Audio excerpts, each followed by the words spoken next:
Assalamualaikum, hai guys. Macam biasa kita jumpa sekali lagi di video KFC di mana kita sembang-sembang lah kan pasal Liga Malaysia dan juga Liga luar negara lah insya-Allah pada masa akan datang. Dalam video kali ini aku nak sembang tentang bagi orang tu rumusan since kita punya Liga Super ni dah 5 minggu perlawanan. So, kita nak sembang apa je hari ni? Okey, aku nak sembang pasal pemain terbaik. Pemain terbaik ni ada 3. Pemain muda terbaik, pemain import terbaik dan juga pemain tempatan terbaik. Dan ada lagi 2 isu ataupun 2 drama kan yang berlaku setakat 5 matchday ni. So, apa je 2 drama tu? Korang kena tengok sampai habis. Okey, aku nak mulakan dengan pemain muda terbaik kan setakat 5 matchday ni. So, siapa pemain muda terbaik? Okey, pilihan aku ialah Arif Aiman dan winger JDT yang sedang mendekat naiklah ketika ini. Arif Aiman setakat ni dia dah beraksi dalam 3 perlawanan. Yang first masa lawan UiTM, second masa lawan Selangor dan yang third masa lawan Perak lah. Okey, setakat 3 perlawanan dia beraksi ni dia dah skor 1 gol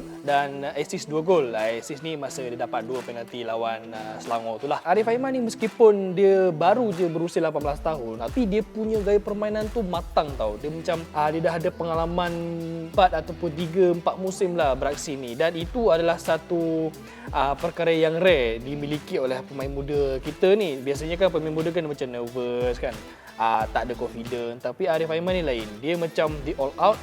Dia main dengan baik. Dia posisi sayap kanan di mana dia ganti Safawi kan. Dan bagi aku kepercayaan yang diletakkan oleh Benjamin Mora ke atas Arif ni, dia dah gunakan ataupun manfaatkan dengan baik peluang yang diberikan oleh Benjamin Mora. So pemain lokal ataupun pemain tempatan terbaik setakat 5 matchday Liga Super ni, ini adalah surprise package.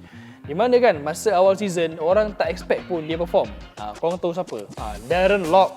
Guys, Darren Lock guys, pemain yang pernah kena kritik hebat masa AFF 2016 dulu. So Darren Lock dia beraksi dengan PJ City. Setakat ni dia dah skor 3 gol dan sebenarnya keputusan Pimaniam dengan main all local ataupun semua pemain tempatan untuk PJ musim ni, dia membantu Darren Lock tau, di mana dia dapat barisi kesebelasan utama dan sekaligus dia dapat minit bermain yang banyak dan minit bermain dia membantu dia mendapatkan gol yang dijanakan setakat ni lah. Dan ini adalah satu penekanan ataupun poin yang bagus tau untuk diambil contoh ataupun diambil kira oleh coach-coach lain. Di mana kalau kita nak tengok pemain tempatan kita ni perform, dia senang je, bagi minit bermain yang cukup dan tengok hasilnya. Macam Darren Lock, dia dah skor 3 gol dan yang paling manisnya untuk Darren Lock, dia dah pilih semulalah untuk menyertai sesi latihan skuad kebangsaan meskipun di senarai waiting list ataupun standby list. Tapi bagi aku itu adalah satu macam bonus tau untuk Darren selepas dia dah perform kan dalam 5 game ni.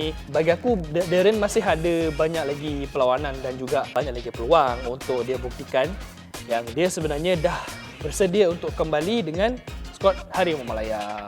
Pemain import pula. Okey, pemain import ni kita dah saksikan ramai lah pemain import yang menampilkan persembahan terbaik setakat 5 matchday ni. Tapi satu pemain kan yang menarik perhatian aku. Tu siapa? Makan Konate. Sekali lagi, bukan Konate tapi Konate. Okey. Makan Konate ni setakat ni dia dah menyumbang 4 assist lah dalam 5 perlawanan untuk Terengganu. Meskipun dia tak berapa nak menjadi dalam last 2 game ni masa lawan Sabah baru-baru ni, tapi 4 assist untuk seorang pemain import yang beraksi di bahagian serangan itu merupakan salah satu prestasi terbaik sebenarnya bagi aku. Dan okey, sedikit poin kan kenapa macam mana Konate ni boleh perform. Okey, sebenarnya bagi aku dia dah ada pengalaman tau beraksi di Liga Malaysia. Sebelum ni dia dengan tim kan. Selain itu dia boleh cakap Melayu. Korang yang tak tahu Makan Konate ni boleh cakap Melayu sebenarnya. Okey. Apa kena bahasa dengan prestasi semasa kan. Okey. Sedikit sebanyak dia faham tahu apa yang Nafuzi bagi tahu dia. Macam okeylah, kalau setengah pemain import dia mungkin dia boleh English kan, tapi mungkin pemahaman English antara coach dengan pemain tu lain. Jadi mungkin apa yang dibagi tahu lain, apa yang ditangkap lain. So bila Konate ni boleh bercakap bahasa Melayu, sedikit sebanyak dia dah faham tahu apa yang dibagi tahu oleh dengan Nafuzi. Dia mengertilah apa yang Nafuzi nak daripada dia. So sebab itulah dia boleh beraksi dengan baik bersama Terengganu yang sekarang ni ada di tangga kedua di belakang JDT. Mantap bosku. Okey guys, itu untuk pemain terbaik lah. Pemain muda, pemain tempatan, pemain import. Apa 2 benda kontroversi? Kontroversi apa? 2 drama kan yang kita nak sembang sekarang ni macam aku janjikan pada awal video tadi. Okey. Yang pertama ialah pengadil. Okey. Pengadil guys. Dia macam masalah gaji liga kita lah. Dia takkan habis sebenarnya masalah pengadil ni. Tapi Setakat 5 matchday perlawanan Liga Super, pengadil dia dah mencuri perhatian tau dengan menunjukkan prestasi yang sedikit kurang memuaskan bagi aku. Okey, ada beberapa insiden melibatkan pengadil ni yang layak sebenarnya ataupun boleh dijadikan sebagai argument lah kenapa prestasi pengadil ni kurang memberangsangkan setakat ni. Antaranya antara yang first terjadi, yang mula-mula jadilah, iaitu masa pengadil antara perlawanan antara Kelantan lawan Perak 2 di Liga Perdana.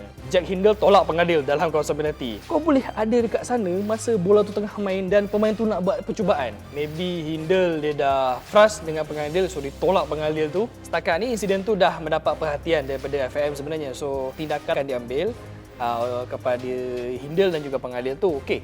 Apa lagi insiden yang melibatkan pengadil ni? Ada masa perlawanan antara Sabah dan juga Terengganu baru-baru ni. Masa tu Jordan Mintah dia skor gol untuk Sabah, tapi pengadil batalkan jaringan tersebut. Okey, kenapa pengadil batalkan? Sebab Mintah ni pengadil anggap dia mengasah di penjaga gol. Sebenarnya tak.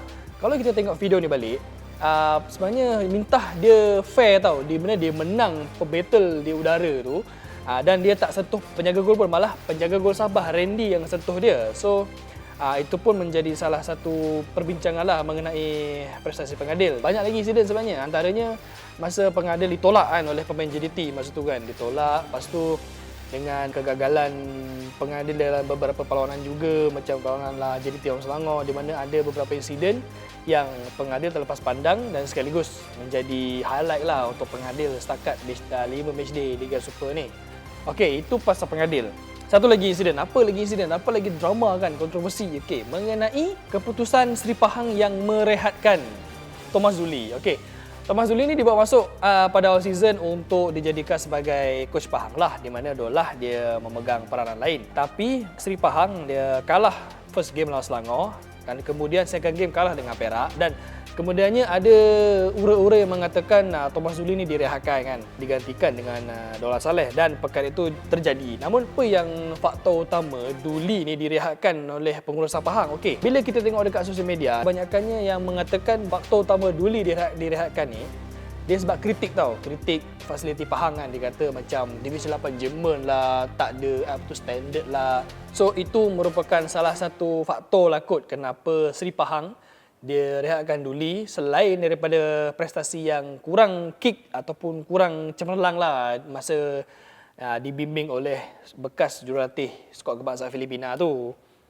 Okey guys, itu sajalah rumusan-rumusan yang aku boleh share ataupun kongsikan dengan korang mengenai setakat 5 matchday Liga Super yang berlangsung setakat ni. Kenapa kita membuat rumusan kan pasal liga kita ni 5 perlawanan? Kalau dekat luar, macam liga luar negara kan, macam EPL, Bundesliga, diorang ada banyak perlawanan tau, sampai 30, nak dekat 40 pun ada. So, tapi liga kita ni 22 perlawanan je bang. So, mungkin nilai prestasi pemain dan pasukan ni setakat 5 perlawanan pertama lah kan. So, itu saja daripada aku. So, jangan lupa guys, ni perkara paling penting. Subscribe YouTube Pocket, lonceng silap sini.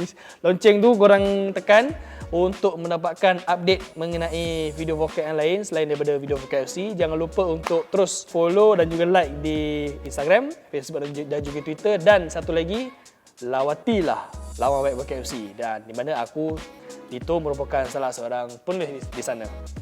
Assalamualaikum dan selamat jumpa lagi.